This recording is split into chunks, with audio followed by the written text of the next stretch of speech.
Hi everyone.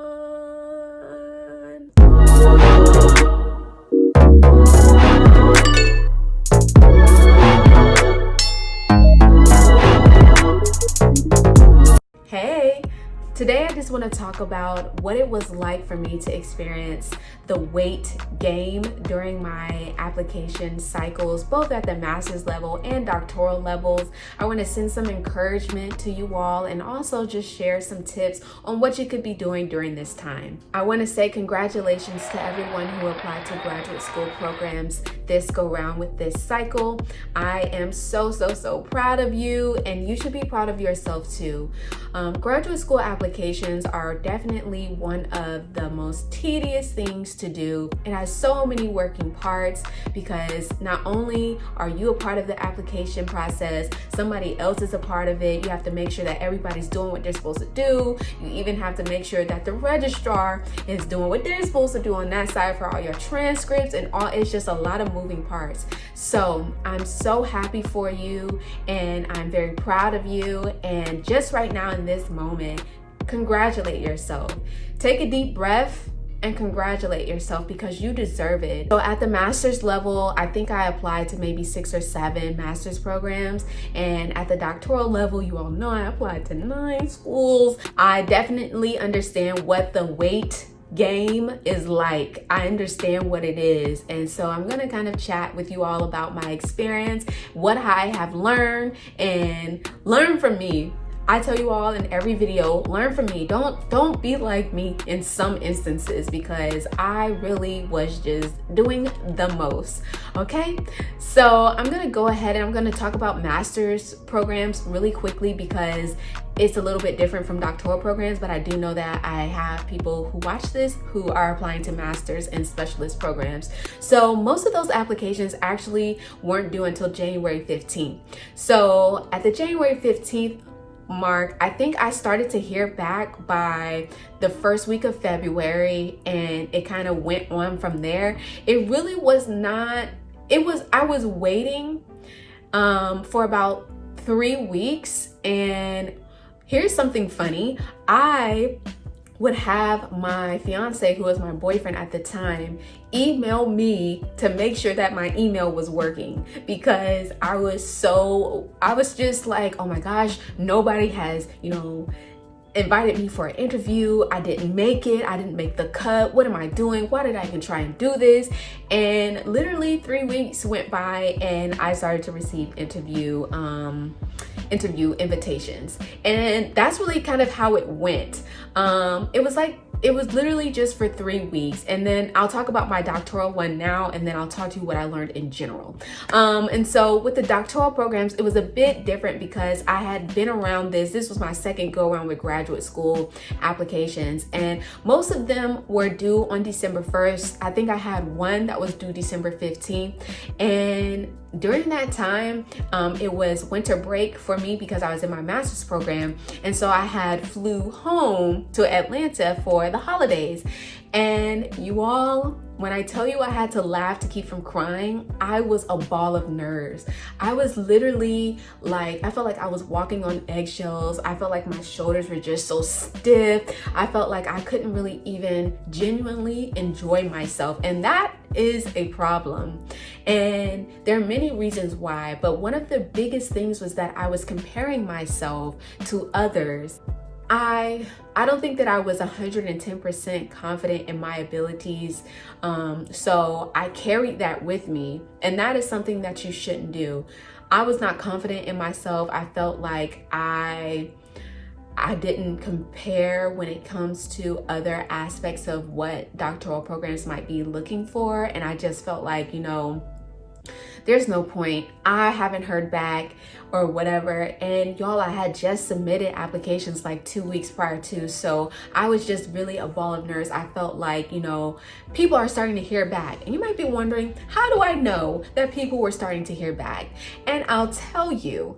So you all, I found this graduate forum called the Grad Cafe. I debated if I wanted to put it on the screen somewhere, but I'm not gonna do that. And here's why. Because the Grad Cafe was a good idea and a bad idea at the same time. So if you want to get into that, then you go ahead and you Google it and you'll see. But if you feel like, you know what, I'm the type of person where it might keep me up at night, don't do it. That's why I'm not even gonna put it on the screen, because once you see something, it makes you even more intrigued about it. So anyway, I went onto the Grad Cafe, and basically what it is it's a website where graduate school applicants can post the program that they applied to, when they heard back from them for an interview, and when they got accepted or when they got denied or waitlisted. So I was on this website about every hour on the hour. I barely slept. I was kind of sad. I started to get sad because people began to hear back before I did, and I felt like it was the end of the world, and I felt like, you know, I did not measure up, and I took myself out of the game. While some programs were very kind of upfront and said, you know, okay, we're gonna make sure that we're gonna get out our interview emails by December the 30th or the end of the month. Other programs were kind of just like, you hear from us when you hear from us. And I think that was the hardest part for me, because I felt like, oh my goodness, like I can't make it that long. I need to know. So I was on the Grad Cafe because I felt like I just needed to know. And when I tell you all, the wait time for me for my doctoral programs was about, I think I started hearing back about January 5th. January 5th, I got my first interview email, and then they all started to come in just like that. And so during the wait time, I learned a few things, and I'm going to tell you that, and I hope this warms your heart and sends you encouragement. And the first thing is that the outcome of this application season does not determine your worth. It does not determine what you can do. It does not determine if you can't, you know, reach your dreams. And I wish I had that mindset. And people told me this, but it was really hard for me to see it. And I really want you to see it because it's really important. I felt like, oh my goodness, I haven't heard back. I'm not cut out to be a psychologist. I'm not cut out to think scientifically. I'm not cut out for this. I can't do this. And I took myself out the game. And it's really funny because you can't take yourself out of a game that you don't have. That's not even your role. You can't, if once you submit your application, everything is out of your hands. Everything is out of your hands. Unless you send an email and say, please do not consider me anymore, you are still in the game. You can't even take yourself out. It's on their terms. And I had already sent my decision and said I didn't get in. And that was bad. Don't do that. Keep yourself in the game. Whatever happens does not determine your worth and what you can do and if you can reach your dreams, your goals, because it is possible. The next thing was that worrying does not speed up the process. Me going, you know, worrying all around, thinking, oh my goodness, I didn't do this. That didn't speed anybody up. The only thing it did was stress me out. So worrying does not, you know, speed it up at all. And the right program will see you. And I don't mean see you as like, oh, hey, Erica, I see you over there. I mean, see you.